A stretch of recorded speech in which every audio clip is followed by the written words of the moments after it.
पानपट्टीवाले गुन्हेगार आहेत का? शासनाविरोधात पान व्यावसायिकांचा एल्गार. एफडीएच्या कारवाई विरोधात पान व्यावसायिकांचा संताप. मुंबईत निर्णायक रणशिंग. पान व्यवसायावर कारवाई की अन्याय? राज्यभरातील व्यापाऱ्यांचा सरकारला थेट इशारा. पानपट्टी चालवणं हा गुन्हा आहे का? पान व्यावसायिक कट्टर गुन्हेगार आहेत का? महाराष्ट्र अन्न व औषध प्रशासन विभागाच्या कारवाईने संतप्त झालेल्या हजारो पान व्यावसायिकांनी आता सरकारविरोधात थेट रणशिंग फुंकलंय. 7 जुलै रोजी मुंबईच्या आझाद मैदानावर भव्य धडक मोर्चाची घोषणा करण्यात आली असून सरकारला इशारा देण्यात आलाय. अहिल्यानगरच्या सीताबन लॉन मार्केट यार्ड येथे महाराष्ट्र पान व्यापारी महासंघ आणि अहिल्यानगर जिल्हा पान असोसिएशनच्या संयुक्त विद्यमाने भव्य मेळावा पार पडला. या मेळाव्यात राज्यभरातील पान व्यावसायिकांनी एफडीएच्या कारवाईवर तीव्र संताप व्यक्त केलाय. मेळाव्याचे अध्यक्ष तथा महासंघाचे प्रदेशाध्यक्ष अजित सूर्यवंशी यांनी सरकारवर निशाणा साधताना सवाल उपस्थित केलाय की राज्यातील पान व्यावसायिक कट्टर गुन्हेगार आहेत का? त्यांच्यावर मोक्का लावणार आहात का? असा संतप्त सवाल त्यांनी उपस्थित केलाय.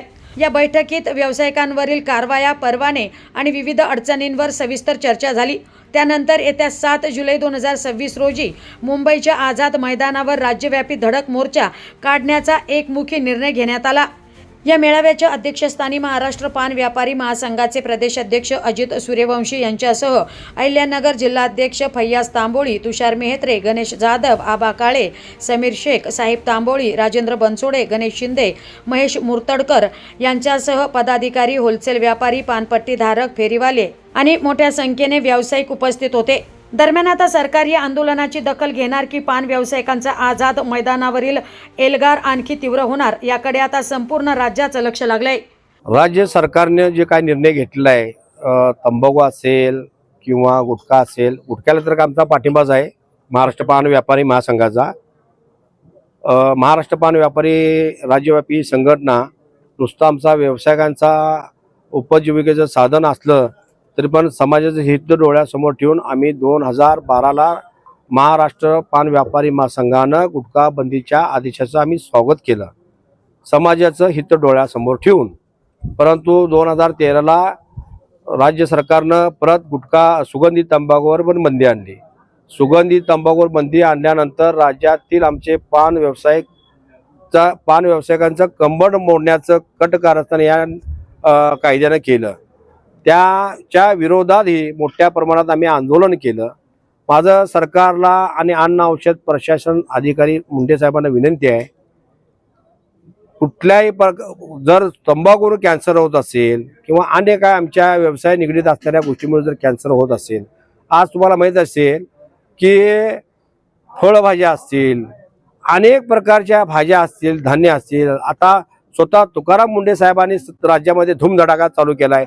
दुधामध्ये भेसळ असेल, आमच्या ह्या बंदीपेक्षा, आमच्या व्यवसायात ह्या सुगंधी तंबाखूची बंदी घातल्यापेक्षा इतर तर मोठ्या प्रमाणात केमिकल असेल, अन्य काही प्रकार औषध, एवढे घातक औषध आहेत. औषध फवारणीमुळं खऱ्या अर्थानं तिथं पहिलं तुम्ही कारवाई केली पाहिजे, कारण हे पोटामध्ये जाते.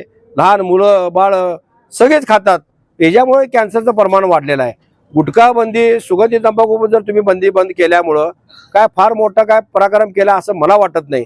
उलट सरकारनं घाणेरड्या केमिकलपासून घालणाऱ्या या ज्या तंबाखू असतील किंवा आणि काय इतर व्यवसाय हे गुटखे असतील, त्यांना पाठबळ घालण्याचं काम सरकारने केलेलं आहे. उलट ज्यादा प्रमाण अशा घातक खाणाऱ्या लोकांना त्रास व्हायचं काम चालले. सरकार इकडं डोळजा करते.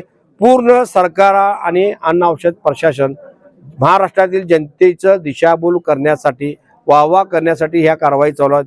ह्या कारवाईच्या अंतर काय फार मोठा फरक पडणार नाही.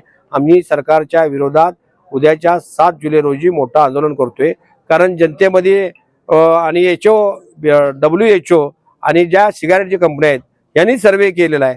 सिगारेट मात्र चालतंय, सिगारेटमुळं कर्करोग होतोय ते चालतंय, सुगंधी तंबाखू का चालत नाही? दारू चालत्या. मग ह्या तुम्ही आमच्या रोजीरोटीचा प्रश्न आहे. पान व्यावसायिक 10 लाख पान व्यावसायिक या राज्यामध्ये आहेत. ह्यांचा जर तुम्ही विचार करत नसाल किंवा ह्याच्यावर जगणारे कुटुंब आहे ह्याचा जर सरकार विचार करत नसेल तर या सरकारला करायचं तरी काय? एक तर नोकऱ्या देत नाहीत, सुशिक्षित बेरोजगार हे आमच्या व्यवसायामध्ये आहेत आणि तो मध्ये नवनवीन कायदे निर्माण करून हाही आमचा आता व्यवसाय कुटुंब जगवायचा आम्हाला मुश्किल झालेला आहे. हे सरकारला जागा करायचं काम आहे. आणि सरकारला खरोखर जर बंदी घालायचं असेल ना तर आम्हाला पहिला महाराष्ट्र पान व्यापारी महासंघाला विश्वासात घ्यावं आणि मगच यांना 100% 100% यांना बंदीचा फायदा होणार आहे. कारण बंदी घालून नुसतं उपयोग होत नाही. हा बंदीचा फायदा अन्न औषध प्रशासन विभागातील ह्यांचेच जबाबदार अधिकारी या गुटख्याच्या कंपन्यामध्ये सामील आहेत. अन्न औषध प्रशासनाचे झाल्यानंतर राज्यामध्ये तुम्ही कायदा निर्माण करताय. पोलिसांचा त्रास आमच्या पान व्यावसायिकांना राज्यातील चालू आहे. मोका अंतर्गत कारवाई, भीती दाखवायची, पैसे उकळायचे, कुठला न्याय आहे?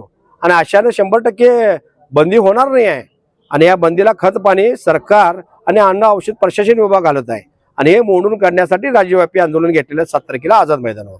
महाराष्ट्र पान व्यापारी महासंघ संलग्न अहिल्यानगर जिल्हा पान असोसिएशन तर्फे मी आवाहन करीत इच्छितो की आजचा जो मेळावा झाला 3 तारखेला, जेवढे माझे पान व्यापारी माझ्याकडे आले, पान धारक आले, त्यांचा मी मनापासून धन्यवाद मानतो.